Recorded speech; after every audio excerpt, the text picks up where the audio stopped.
Caroline, est-ce que Bonjour, tu Pascal. peux te présenter? Alors je suis Caroline Furchtos, alsacienne pure souche et je suis sommelière de métier depuis 2003 et j'ai cofondé le site sommelierparticulier.com après avoir travaillé pour de grands restaurants un peu partout et notamment 10 ans à Paris. D'accord. Un sommelier, c'est quoi?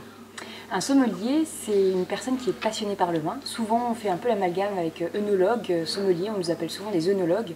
Le sommelier ne fait pas le vin, mais par contre, il va le goûter, le sélectionner pour un restaurant.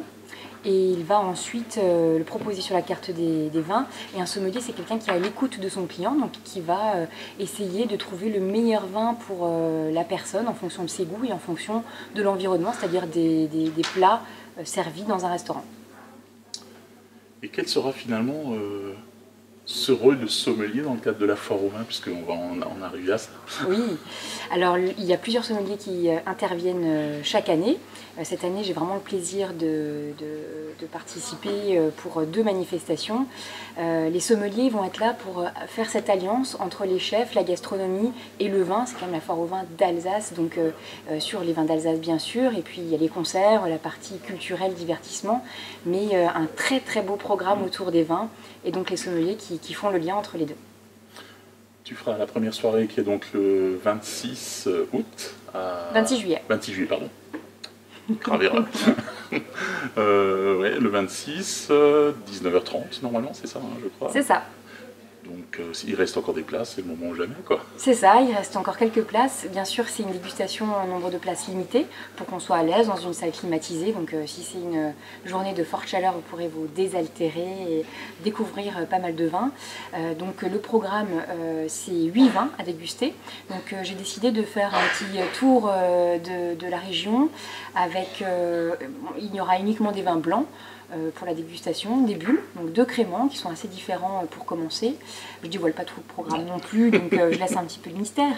On aura 2 Riesling, ensuite 2 Riesling Grand Cru sur 2 sols et 2 types de sols de terroir très différents sur les Grands Crus. Et puis 2 Gewürztraminer, aussi des Gewürztraminer qui sont assez faciles à aborder pour l'apéritif, pour la première partie de soirée, avant de découvrir plein d'autres choses dans les différents halles. Et je crois que tu as même ramené une bouteille déjà pour nous montrer éventuellement. Oui, bah c'était histoire d'avoir un petit peu quelque chose sur la table pour pas que ça fasse trop vide, parce qu'on voit quand même qu'on parle de vin. En plus, t'as pas pu t'empêcher de jouer local. Écoute, tu sais, Ribeauvillé est dans mon cœur, donc c'est la cité des métriers où j'habite et où j'ai passé le bac, où j'ai grandi. Enfin voilà, c'est très affectif pour moi. Et puis la maison Henri Fuchs, maintenant avec Paul Fuchs qui a repris le domaine, et avec ce Kirchberg de Ribeauvillé, c'est un grand cru que j'adore. 2016 aussi, un millésime que j'apprécie beaucoup, on va commencer à pouvoir l'apprécier tout doucement. Donc voilà, pour goûter des beaux grands vins secs, ça sera l'occasion en tout cas. Donc l'occasion d'avoir 8 vins avec à chaque fois des duos, donc on va pouvoir faire des petits côte-côte, affronter, voir ce que chacun aime, appréhende, sans que ce soit forcément un match ou une confrontation. Et puis aussi ce tour du vignoble avec mon regard sur le vignoble alsacien qui aujourd'hui, je l'avais mis en couverture de la Revue du Vin de France en octobre dernier, est le vignoble le plus bio et biodynamique au monde en proportion, et l'élan est venu en tout cas d'Alsace en France. Donc voilà, pour parler un peu de ça, échanger avec les amateurs, les connaisseurs, mais aussi les néophytes. Un sommelier doit aussi s'adapter au public, donc il va y avoir des gens qui ont plus ou moins le vocabulaire. Il ne faut vraiment pas avoir peur, on est là pour discuter, pour échanger, et l'essentiel c'est les sensations que chacun peut avoir, et chacun a des goûts différents, donc c'est ce qui est passionnant. Ne jamais avoir peur de s'exprimer. Exactement. Comme on en discutait avant, ça faisait 5 ans que tu n'étais pas revenue en tant qu'intervenante à l'Afterwine. Oui. Ou 4 ans, je crois, c'était 2015. 4 ans ou 5 ans, oui, effectivement. Oui, ça fait 4 ans. Mais la foire au vin, c'est quand même j'y vais tous les ans. Là, voilà. C'est sûr que j'ai le plaisir d'intervenir et de participer, et de faire que cette foire au vin ait des animations et qu'elle soit vivante en tout cas.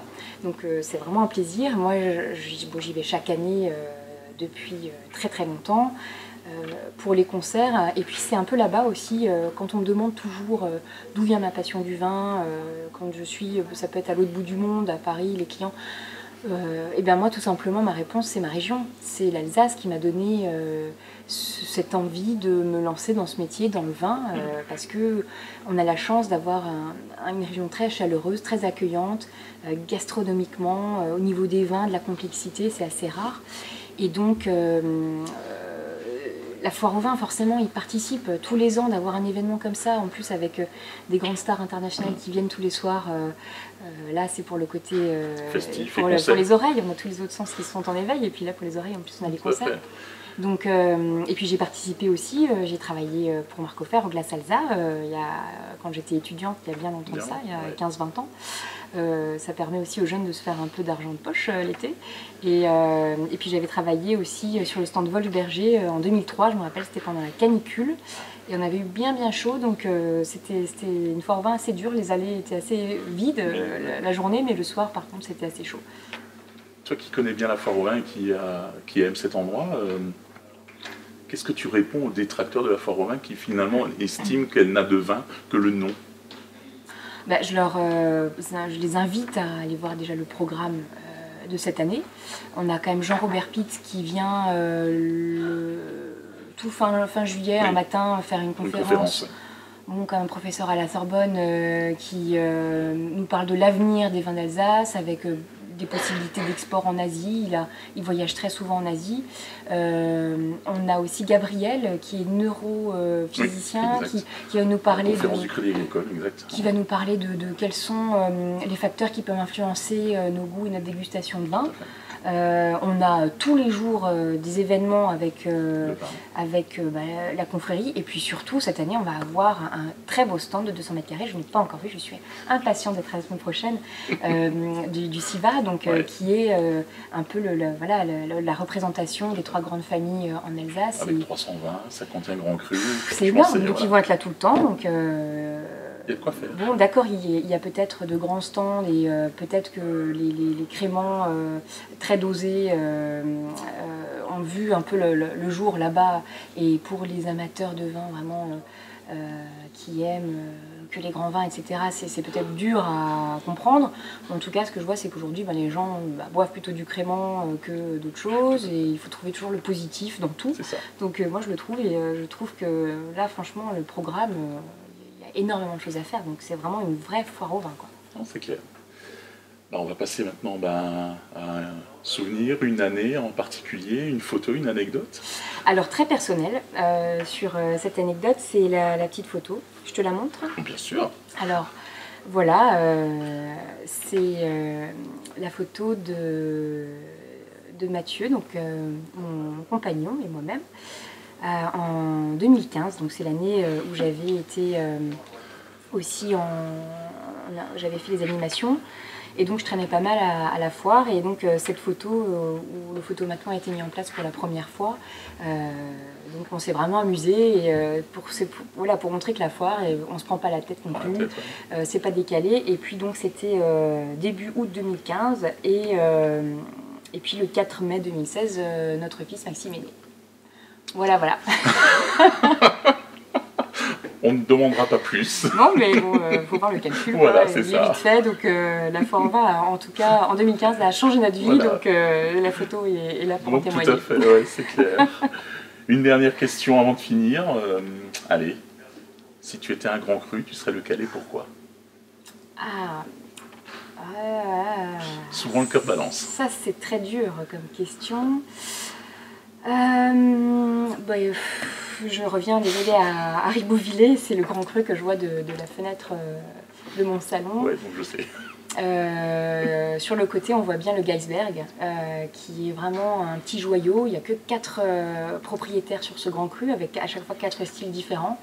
Et 4 petites, ce sont que des petites terrasses très très dures à exploiter. Donc d'ailleurs c'est compliqué là-bas d'avoir la certification bio, parce qu'on n'arrive pas à tourner avec les chenilles, on n'arrive pas, il faut vraiment tout faire à la main, ce qui est très très difficile.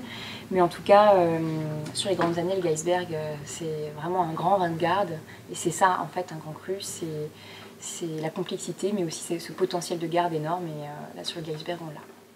Ok. En tout cas, je vois que tu es déjà prête pour la foire au vin. Ça y est, Bon, bah, merci. Merci à toi, Pascal. Et puis rendez-vous le 26. Et puis avec Emmanuel Nasty, la semaine d'après, le vendredi d'après. Le vendredi. J'ai toujours un doute sur la date. 2-3. Le 2 ou 3, oui, il y en a deux. En tout cas, le programme est dispo sur foire-colmar.com. C'est ça. Voilà. Merci.